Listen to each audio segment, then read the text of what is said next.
Vous sentez-vous piégé dans un cycle sans fin de régimes et d'exercices qui ne donnent plus de résultats? Vous avez peut-être compté les calories avec une précision chirurgicale. Vous êtes inscrite à la salle de sport la plus recommandée ou vous avez investi dans des compléments coûteux promis comme des solutions miracles. Pourtant, la balance ne bouge pas. Et le pire, c'est la frustration de voir que tout ce qui fonctionnait avant ne semble plus avoir d'effet aujourd'hui. Laissez-moi vous raconter l'histoire de Raquel. Elle, comme beaucoup de femmes à ce stade de leur vie, était épuisée émotionnellement et physiquement. Elle faisait du cardio tous les matins, mangeait des salades tous les soirs et pourtant, son corps ne répondait pas. Elle se sentait vaincue. Mais ce que personne ne lui avait expliqué, c'est que son corps fonctionnait selon de nouvelles règles. Je lui ai proposé une approche différente, soutenue par une science spécifique aux femmes en phase de ménopause. Raquel a fait confiance au processus et a suivi le plan pendant 12 mois.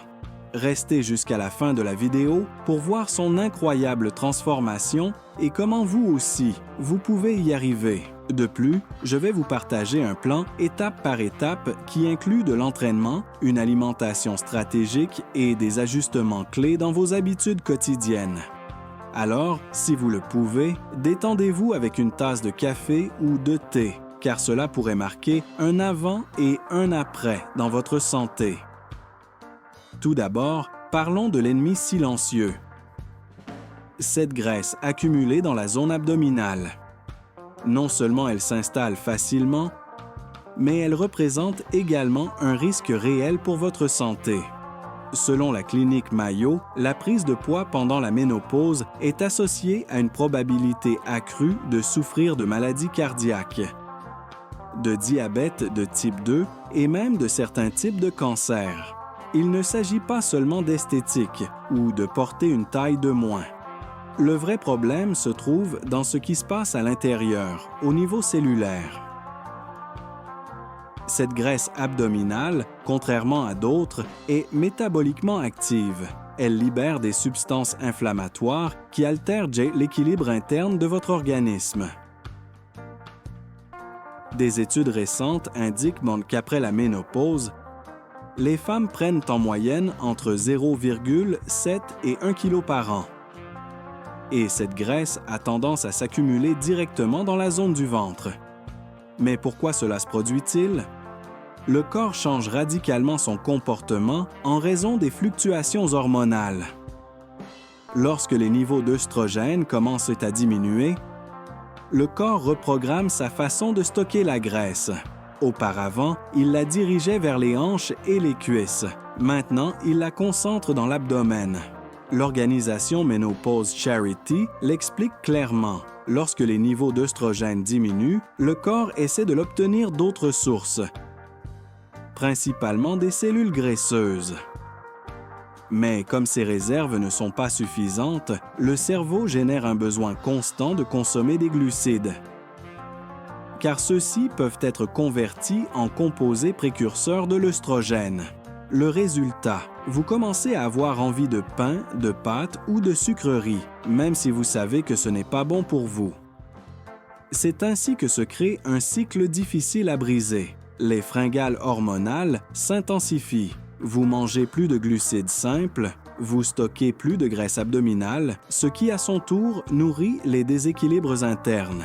Ce qui commence comme un ajustement biologique naturel se transforme en un schéma métabolique dangereux qui, s'il n'est pas compris, peut rapidement dégénérer en problèmes de santé plus graves. Mais vous n'êtes pas seul et ce n'est pas votre faute. Votre corps ne vous fait pas défaut, il a simplement besoin d'être compris sous une nouvelle perspective. Et c'est exactement ce que vous êtes sur le point de découvrir. Bien avant que vous ne le remarquiez dans le miroir, quelque chose de silencieux peut se passer à l'intérieur de vous. Des études récentes dans le domaine de l'oncologie ont lancé un avertissement percutant. La graisse viscérale, en particulier celle qui s'accumule dans la zone abdominale pendant la ménopause, n'est pas seulement une réserve inactive, elle est extrêmement dangereuse. Elle peut augmenter de 30% à 50% les chances de développer un cancer du sein. Comment est-ce possible? Parce que cette graisse ne se comporte pas comme un simple excès de poids.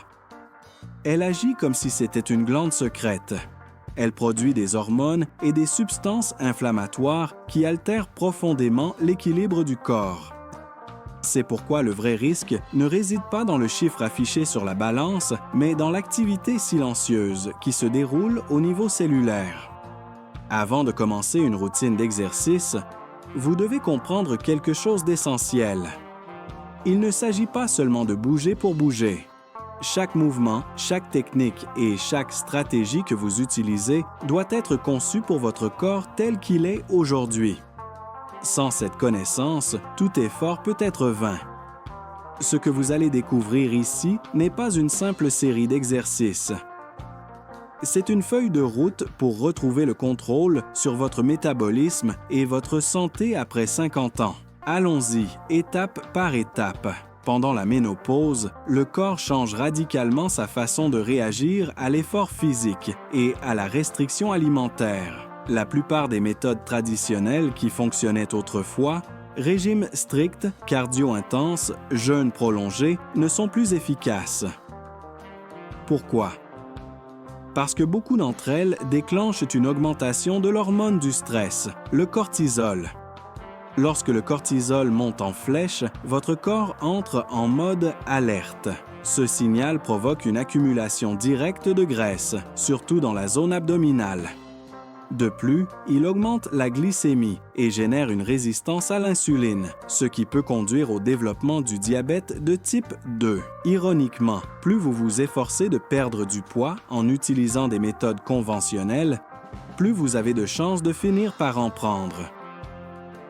Et ça ne s'arrête pas là. Un taux de cortisol élevé a également des effets secondaires en cascade. Il altère votre appétit, provoque des fringales intenses pour des aliments malsains et sabote la qualité de votre sommeil. Si vous dormez mal, vous produisez plus de cortisol. Si vous produisez plus de cortisol, vous grossissez plus. Et si vous grossissez plus, vous dormez encore plus mal. Ce cycle est épuisant et autodestructeur. Pour beaucoup de femmes, le problème n'est pas le manque d'efforts, c'est qu'elles utilisent des stratégies inappropriées pour une étape de vie complètement différente. Ce qui fonctionnait à 30 ans peut maintenant avoir l'effet contraire. Cet entraînement de haute intensité que vous aimiez maintenant déclenche des pics hormonaux qui encouragent le stockage de graisse. Ce régime très faible en calories qui réduisait autrefois des centimètres, aujourd'hui peut déséquilibrer encore plus un système hormonal sensible. La clé n'est pas de faire plus, c'est de faire différemment. À ce stade, votre corps a besoin d'une approche plus respectueuse qui réduit le stress interne et travaille en faveur de votre biologie. Votre objectif n'est plus seulement de brûler des calories, mais de réduire le cortisol, de stabiliser la glycémie et de soutenir votre corps dans son nouveau rythme. Vous avez besoin d'exercices qui construisent de la masse musculaire sans élever la réponse au stress. Vous avez besoin de routines qui travaillent avec vous, pas contre vous. Comprendre cette transformation interne est le premier pas pour avancer avec intelligence et obtenir des résultats durables. Ce qui suit est d'adapter votre stratégie à votre réalité actuelle. Et c'est exactement le chemin que je vais vous montrer ci-dessous. Très bientôt, dans cette même vidéo, je vais partager avec vous 5 routines conçues spécifiquement pour des femmes comme vous. Ce ne sont pas des exercices aléatoires ou des formules générales. Ce sont des stratégies structurées qui prennent en compte votre âge, vos hormones et votre réalité physique actuelle. Mais avant de continuer, je vous demanderai une petite faveur. Si ce contenu vous aide, cliquez sur « J'aime » et abonnez-vous à la chaîne. Ce petit geste dit à l'algorithme de YouTube que cette vidéo en vaut la peine et ainsi, beaucoup plus de femmes qui font face aux mêmes défis pourront la trouver. Merci de soutenir cette mission de bien-être. Maintenant, revenons au sujet. La science l'a déjà clairement établi. Pendant la ménopause, l'un des principaux saboteurs silencieux est le cortisol.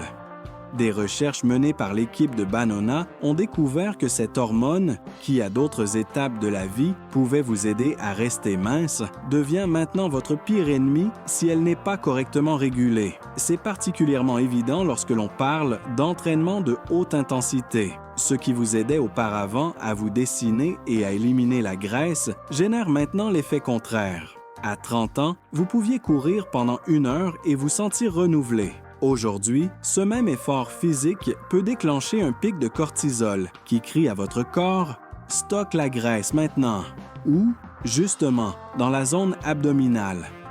Et il ne s'agit pas de théorie. L'Université d'Exeter l'a prouvé. Le cardio traditionnel chez les femmes ménopausées peut augmenter les niveaux de cortisol de 28%. Cette altération hormonale modifie complètement la manière dont votre organisme gère l'énergie.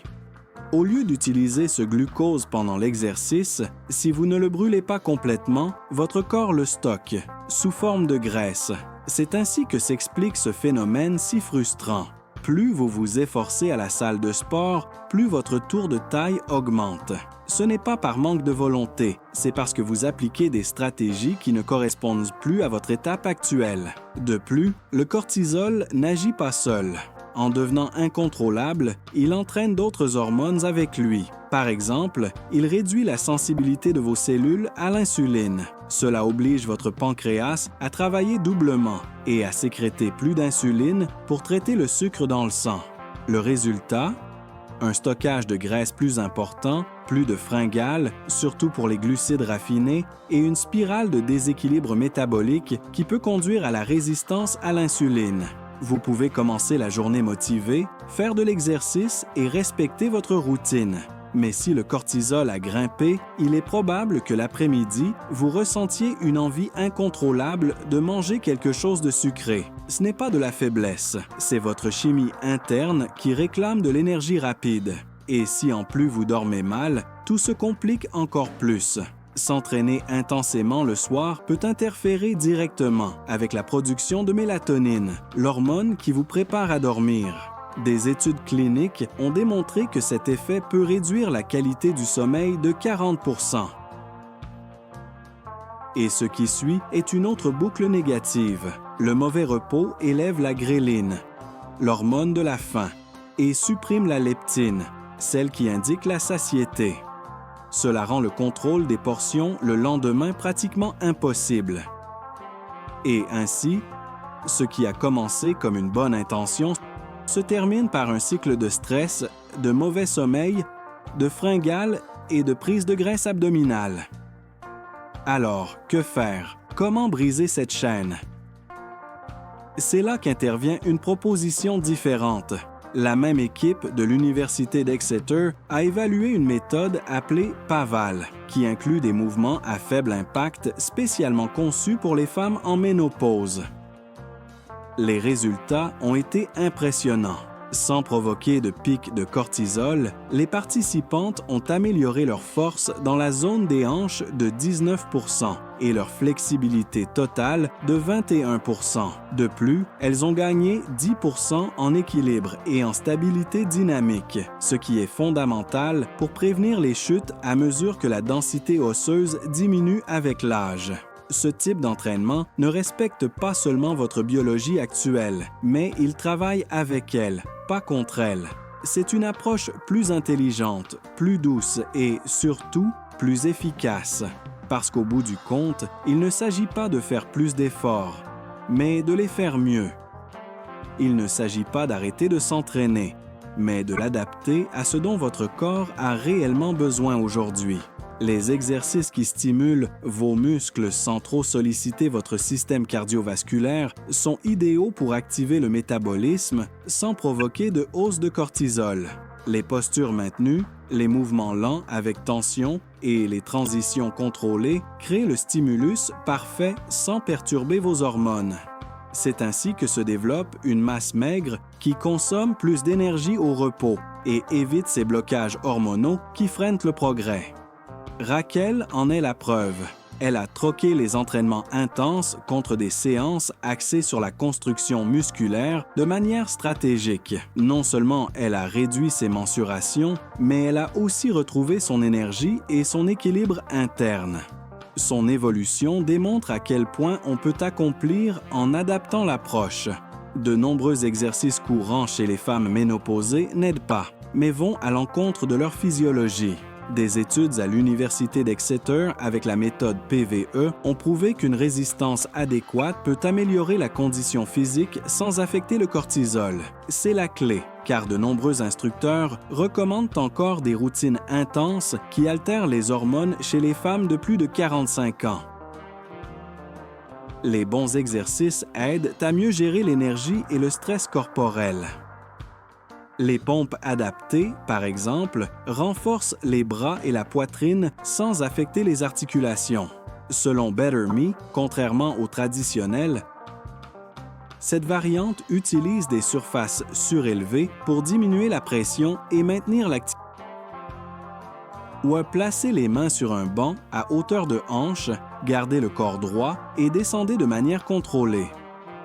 Cette technique active la poitrine et les triceps sans trop augmenter le pouls. Lors de tests cliniques, les femmes ont réussi entre 12 et 15 répétitions sans gêne articulaire. Une participante a résumé « Je me sens forte sans douleur ». Un autre exercice simple et puissant est le Bird Dog, idéal pour renforcer le tronc sans altérer le cortisol, selon Positive Pose. Mettez-vous à quatre pattes, étirez en même temps un bras et la jambe opposée, en gardant le dos droit. Ce mouvement améliore l'équilibre et la coordination sans activer la réponse au stress.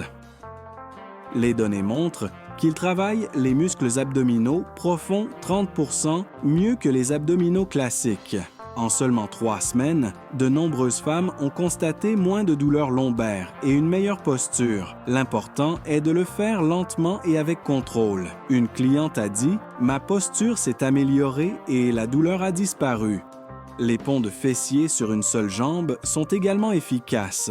Allongé avec un genou plié et l'autre étendu, soulevez le bassin en contractant les fessiers. Cet exercice active davantage les ischio-jambiers, 40% de plus que le pont normal, et réduit la tension dans le bas du dos. En le faisant sur une seule jambe, vous sollicitez les muscles stabilisateurs, générant un stimulus métabolique sans endommager le système cardiovasculaire.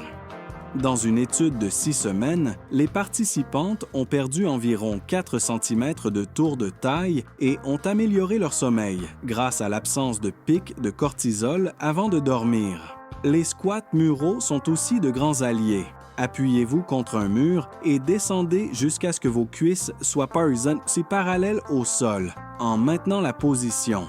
Cette contraction renforce les jambes et le tronc sans impact sur les articulations. Elle évite les mouvements qui peuvent irriter les genoux tout en restant efficace pour gagner du muscle. Les femmes qui ont pratiqué 2 minutes par jour de cet exercice ont amélioré leur densité osseuse de 8% en 6 mois. De plus, il favorise la circulation et aide à réduire la rétention d'eau fréquente pendant la ménopause. Les rotations du torse assis sont un autre exemple fonctionnel. Asseyez-vous droit, pied au sol, et tournez le torse d'un côté à l'autre en gardant les hanches stables. Ainsi, vous travaillez les obliques internes et externes, essentiels pour dessiner la taille. Contrairement aux rotations debout, cette variante protège les disques et améliore la mobilité sans forcer la colonne. Dans une étude, cette technique a brûlé 177% plus de graisse abdominale que les abdominaux typiques. Je veux que vous sachiez que ce contenu a été créé avec dévouement. Si vous l'avez trouvé utile, donnez-lui un j'aime, abonnez-vous et laissez-moi un commentaire. Cela m'aide beaucoup et permet à d'autres femmes de trouver également cette information.